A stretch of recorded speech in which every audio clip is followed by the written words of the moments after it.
Na Slovensku stále zaostávame v zdravotnej starostlivosti a rehabilitácii pacientov po prekonaní cievnej mozgovej príhody. Pripomenuli to odborníci počas Svetového dňa, ktorý sa viaže s touto diagnózou. Ocenili však pokrok v osvete medzi verejnosťou.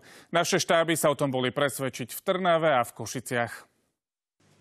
Pacientská organizácia Sekunda pre život robí osvetu na školách. Počas 3 rokov vyškolila viac ako 30 000 malých záchranárov. V priebehu 2 minút odumrú pri mŕtvici takmer 4 milióny mozgových buniek. To je nezvratný stav, preto my učíme deti, aby rozpoznali príznaky cievnej mozgovej príhody a reagovali rýchlo a včas, aby o tom hovorili aj v rodinách. Do 4,5 hodiny vieme tie príznaky porážky zvrátiť a vieme podať špeciálnu liečbu, ktorá vie vyliečiť pacientov z porážky. Žiaci simulovali hovor na tiesňovú linku a videli aj záchranárov priamo v akcii. Trnavské gymnázium sa zapojilo do medzinárodnej iniciatívy Fast Heroes ešte v minulom roku.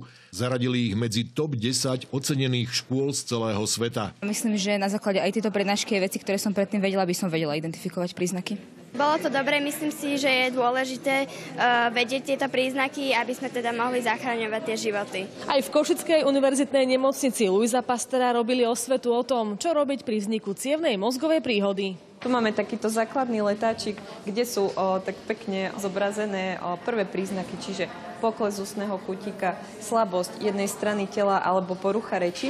Pri spozorovaní čo i len jedného z týchto príznakov treba okamžite zavolať pomoc na čísla 112 alebo 155 a navštíviť lekára. Cievna mozgová príhoda vzniká upchacím mozgovej cievy pri vysokom krvnom tlaku alebo krvácaním do mozgu.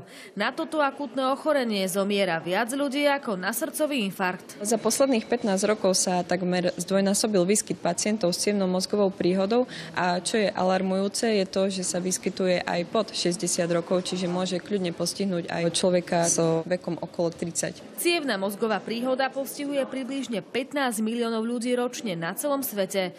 Na Slovensku ide o 3. najčastejšiu príčinu úmrtí.